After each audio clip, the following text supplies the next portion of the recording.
importante. Otra vez. Pedro Sánchez. Fíjate, vamos enganchando juicio con juicio. Y vamos al que tiene el meollo de toda esta cuestión, que es la querella que presenta el presidente de gobierno contra el juez Peinado. Bien. ¿Qué es lo que luego provoca esas reacciones cabreadas del presidente, de todo el gobierno, de toda la jauría social comunista, etcétera? Bien. ¿Qué dice el Tribunal Superior cuando inadmiten a trámite la querella?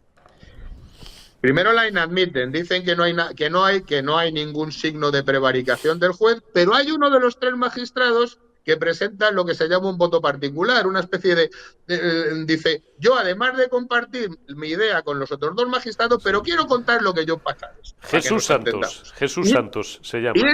Y este magistrado Santos, ¿qué es lo que dice?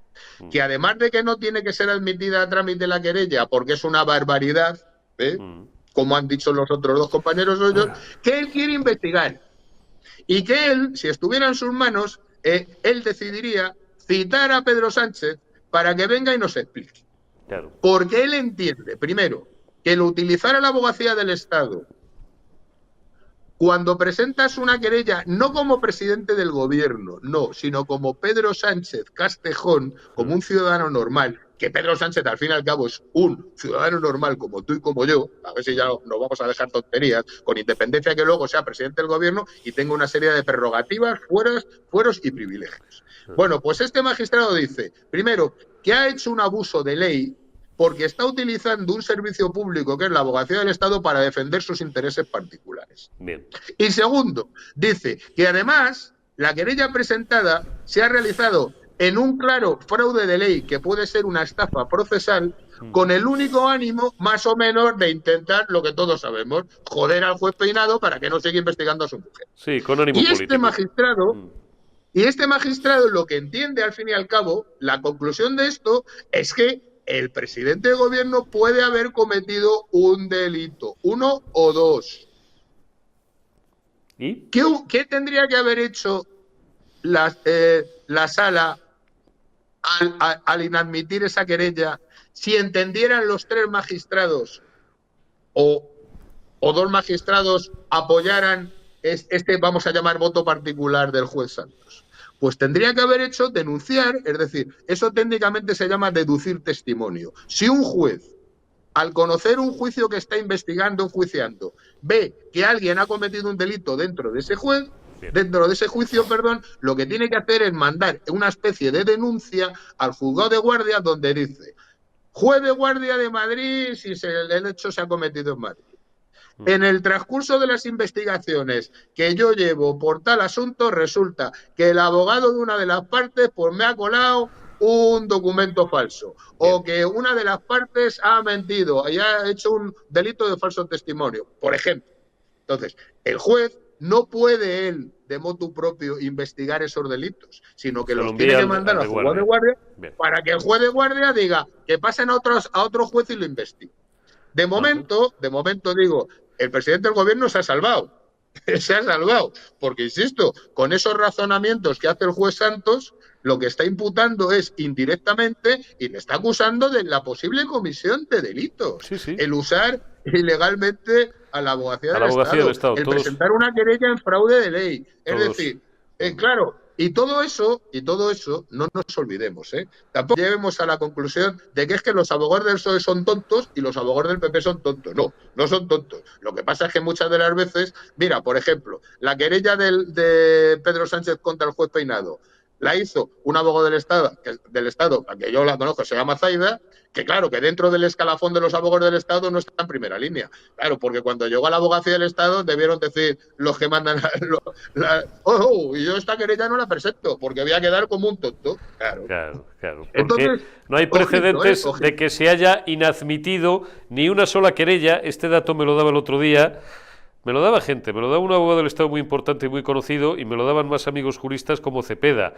Hasta donde alcanzamos la memoria, hombre, habría que explicar y tal, pero no hay precedentes que a la abogacía del Estado le hayan inadmitido una sola querella en la historia. Manda huevos. Es que, por eso te digo, es que es prácticamente, no te digo imposible, cuando la abogacía del Estado que su propio nombre lo indica. Son abogados que defienden los intereses del Estado. Es un cuerpo de en todas élite. las jurisdicciones. Es un cuerpo Cuando de un élite. abogado del Estado presenta una querella criminal, es que tiene la certeza absoluta, no te digo de que al final consiga una sentencia condenatoria, pero que por lo menos la que se la denuncia o admitan, no querella me que jodas. presenta, Claro, tiene una solidez de prueba y de base que no van a caer en el ridículo. Pues bien, la abogacía del Estado, como tú muy bien dices, pues posiblemente es la primera vez que ha hecho el ridículo en su historia.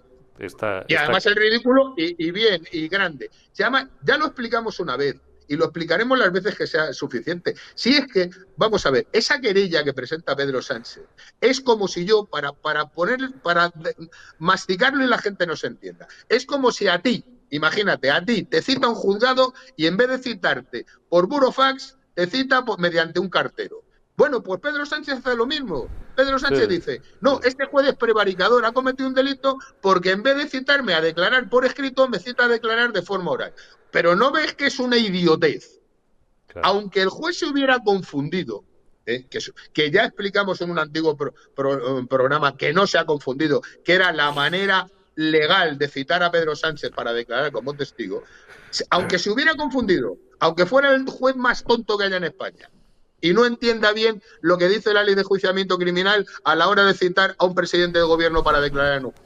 No es prevaricación, nunca es prevaricación. La prevaricación es cuando un juez dicta una resolución injusta a sabiendas de que lo es. Es decir, ¿qué es prevaricación? Que por cierto, en España hay muy pocas sentencias condenando a un juez por prevaricación. Por ejemplo, la más conocida y de las primeras que hubo, cuando se cogió a un juez de la Audiencia Nacional que aceptaba regalos de una mafia de Italia. Y se le cogió, se le investigó. Le habían regalado, si mal no recuerdo, un Rolex y algo de dinero. Eso es prevaricar. ¿Por qué? Porque puso en libertad a un mafioso italiano a cambio de que le regalaron dinero o creo que era, insisto, un Rolex. Eso joder, sí qué mayores somos, Cepeda. Me estás hablando, era Bardelino, ¿no? Era Bardelino. Bardelino, el famoso caso Bardelino. Me cago en la leche, pero me estás hablando de primeros de los 80 o por ahí. Sí, claro, sí, pues eso fue, fíjate, eso fue de las primeras condenas que hubo en España contra un juez por prevaricación. Creo que era, no sé si era Honrubia, joder, macho, y esto lo teníamos pactado, para que veáis que Google es de obreros. Honrubia o Barón Cobos. Tú, fíjate si somos mayores. Pero fíjate, lo cachondo de todo esto es que, si mal no recuerdo, al juez le condenaron, pero luego ganó el recurso en el Tribunal Supremo. Y luego le debieron de...